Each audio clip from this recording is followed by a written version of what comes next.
आपकी माँ, पिता, भाई, बहन, रिश्तेदार, दोस्त या आपकी पार्टनर, जीवन साथी, आपके बच्चे या किसी भी रिश्तेदार में से कोई अगर अचानक आप देखें कि वह बहुत ज्यादा बातें करने लगा है। ज्यादा बातें तो लोग कर ही सकते हैं, लेकिन अगर वह हद से ज्यादा बातें करने लगे और वह बातें रुकने का नाम ही न ले, जहां भी जा रहा है वहीं बात करना शुरू कर दे रहा है। किसी अनजान दुकान में गया, वहां भी तरह तरह की बातें शुरू कर दी। किसी अनजान व्यक्ति से सड़क पर मुलाकात हुई, सलाम करके हाथ मिलाने लगा, गले लगकर कलेवा करने लगा। कोई अनजान जगह पर घूमने गया, वहां भी हंसी मजाक शुरू कर दी और शायद बिना इजाजत किसी की प्लेट से समोसा उठाकर खाने लगा। यह जो जरूरत से ज्यादा ओवर फेमिलियर हो जाना या बहुत ज्यादा बातें करना, इस तरह के कुछ लक्षण अगर अचानक शुरू हो जाए, आप अचानक देखें कि उसमें आत्मविश्वास बहुत बढ़ गया है। वह अचानक खुद को बहुत बड़ा समझने लगा है। अचानक उसे लगने लगा कि वह बहुत खास है, जबकि वह एक सामान्य मध्यम वर्गीय परिवार का बच्चा है, पढ़ाई कर रहा है। अचानक उसे लगने लगा कि वह पढ़ाई छोड़कर चुनाव लड़ेगा। पहले शायद यूपी चेयरमैन, फिर उपजिला परिषद चेयरमैन और बहुत जल्दी ही वह एमपी से प्रधानमंत्री बनकर देश चलाएगा। या फिर उसे लगने लगा कि वह जल्दी ही अमेरिका के राष्ट्रपति से मिलेगा। अचानक उसे लगने लगा कि वह भगवान है। उसे लगता है कि उसकी मुलाकात अल्लाह के किसी नबी या भगवान के किसी दूत से होती है, बात होती है। उसमें यह शक्ति है कि वह पूरी दुनिया को नियंत्रित कर सकता है और जो वह कहेगा बाकी लोगों को सुनना ही होगा। अगर उसकी बात ना मानी जाए या कोई विरोध करे तो वह तुरंत चिल्लाने, गुस्सा करने लगता है। यानी वह खुद को बेस्ट और सुपर हीरो समझने लगता है। उसकी बात सुननी ही होगी। इसी तरह वह खुद को बहुत बड़ा समझने लगता लगता है। फिर आप देख सकते हैं कि उसकी बात करने की स्पीड बहुत बढ़ गई है। बहुत ज्यादा बातें कर रहा है और बहुत तेज तेज बोल रहा है। एक टॉपिक से दूसरे टॉपिक पर जा रहा है। ऊंची आवाज में बोल रहा है। बातें रुक ही नहीं रही हैं और दिमाग में लगातार एक के बाद एक विचार आ रही हैं। नए नए आइडिया आ रही हैं। वह अचानक कोई बिजनेस शुरू करने की सोच रहा है।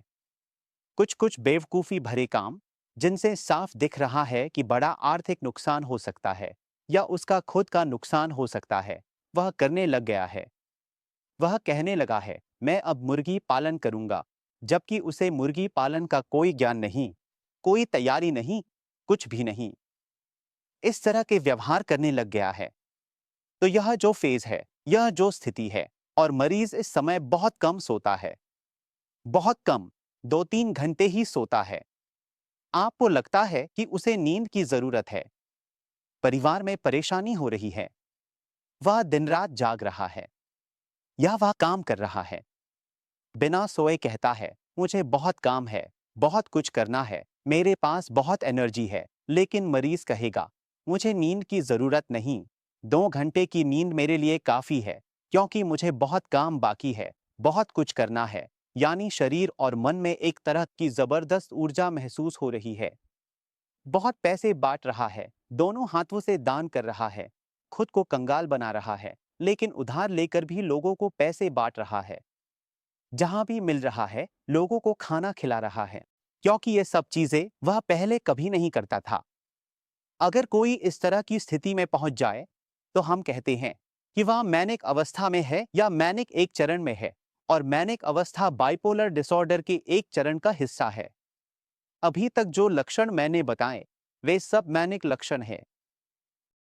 इस बाइपोलर डिसऑर्डर के दो पोल या छोर होते हैं। नाम से ही आप समझ सकते हैं कि बाइपोलर का एक छोर है मैनिक और दूसरा छोर है डिप्रेशन या निराशा, यानी डिप्रेशन रोग का छोर। ऐसी स्थिति शायद 24 महीने तक रह सकती है। दवा लेने पर फिर से ठीक हो जाता है। अचानक आप देखेंगे कि वह व्यक्ति बहुत उदास हो गया है, बहुत थका हुआ महसूस कर रहा है, कहीं भी कोई ऊर्जा नहीं है, हर समय मन खराब रहता है, बहुत बुरा लग रहा है, किसी भी काम में कोई उत्साह नहीं है, हमेशा ऐसा लग रहा है कि मैं अब नहीं बचूंगा, मेरा भविष्य अंधकारमय है, मेरी जिंदगी असफल है। मैं और यहाँ तक कि मेरी यौन जीवन भी प्रभावित हो रही है, यौन रुचि कम हो रही है और हर समय मन मरा हुआ रहता है। पहले जिन कामों को करने में बहुत उत्साह या खुशी मिलती थी, अब वे अच्छी लगने की भावनाएं भी महसूस नहीं होती। अच्छी खबर अच्छा नहीं लगता, बुरी खबरों पर भी बुरा नहीं लगता। पता नहीं क्यों हर चीज में चिड़चिड़ापन बढ़ गया है। ऐसी स्थिति है जैसा हमने पहले भी कहा, डिप्रेशन एक बीमारी है और इसके कुछ ऐसे ही लक्षण होते हैं। वैसे ही लक्षण इस बीमारी में भी आ सकते हैं। ये दो तरह के लक्षण, दो स्थितियां, दो छोर, दो पोल हैं। एक मैनिक फेज और दूसरी स्थिति, मैंने कहा डिप्रेसिव फेज, ये दोनों पोल हैं।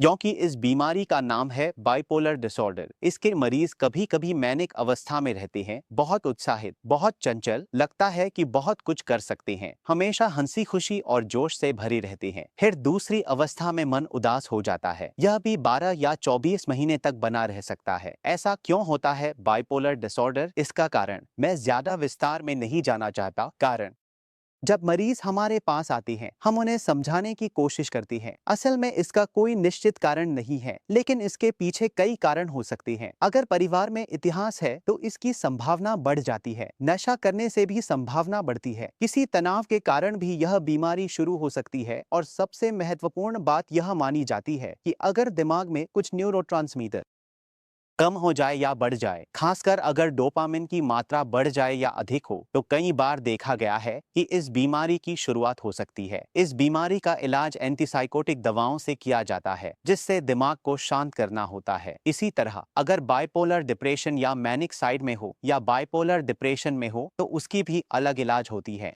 एक प्रोटोकॉल होता है जिसमें हम दवाइयां देते हैं और मूड स्टेबलाइजर नाम की दवा भी होती है, जिसे कई बार देते हैं। जब यह दवा दी जाती है तो देखा गया है कि बहुत ज्यादा मैनिक स्विंग नहीं होगा, न ही मरीज बहुत ज्यादा डिप्रेशन में जाएगा। मरीज संतुलित स्थिति में रहेगा और इस तरह रहेगा कि वह अपनी रोजमर्रा की सभी गतिविधियां, ऑफिस, पढ़ाई, नौकरी या परिवार, सब ठीक से संभाल सके। इसी वजह से हम कई बार मूड स्टेबलाइजर दवाएं भी देते हैं।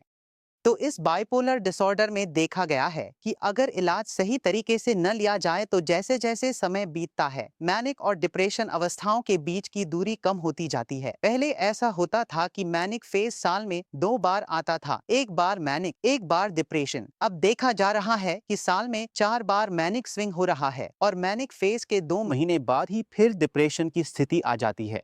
ऐसा ही होता रहेगा। जैसे जैसे समय बढ़ेगा, बीमारी और जटिल हो सकती है। अगर आप इलाज जारी नहीं रखते या शुरू नहीं करते, यही बाइपोलर डिसऑर्डर है। हो सकता है आपके परिवार, आसपास, दोस्तों या जान पहचान वालों में भी कई लोग इस बीमारी से पीड़ित हों, या ध्यान से सुने तो समझ पाएंगे कि वे इस बीमारी से जूझ रहे हैं। इस वीडियो के माध्यम से मुझे लगता है आपकी जागरूकता बढ़ेगी, आप सतर्क होंगे और आपको यह भी पता चलेगा कि इलाज के लिए कहाँ जाना चाहिए। इससे आप सही तरीके से निर्णय ले पाएंगे। बाइपोलर मरीजों के लिए एक जरूरी टिप्स बता रहा हूं। जब वे मैनिक स्विंग में होते हैं, वे बहुत हाई होते हैं, ऐसे में उनसे बहस न करें। अगर वह कुछ कह रहा है और आप उल्टा जवाब देते हैं या कहते हैं, तुम्हें यह किसने कहा, इतनी बातें क्यों कर रहे हो, बदतमीज, अगर आप ऐसा कहेंगे तो वह सब तहस नहस कर सकता है। हमेशा उनके साथ तालमेल बिठा कर चले। जितनी जल्दी हो सके उन्हें इलाज के दायरे में लाए, तब आप देखेंगे कि शायद उन्हें शांत करना संभव हो। कई बार मरीज मुंह से दवा नहीं लेना चाहता, ऐसे में हमें उन्हें भर्ती कर इलाज देना पड़ता है और कई बार यह जरूरी भी हो सकता है। ज्यादातर मामलों में मुख्य बात दवा की होती है। इस बीमारी में सच में कोई विकल्प नहीं है। आप में से बहुत लोग सोचते हैं कि काउंसलिंग या साइकोथेरेपी ही हर मानसिक बीमारी का इलाज है, लेकिन ऐसा नहीं है। कुछ बीमारियों में काउंसलिंग, कुछ में दवा और कुछ में दोनों की जरूरत पड़ती है। धन्यवाद, स्वस्थ रहें।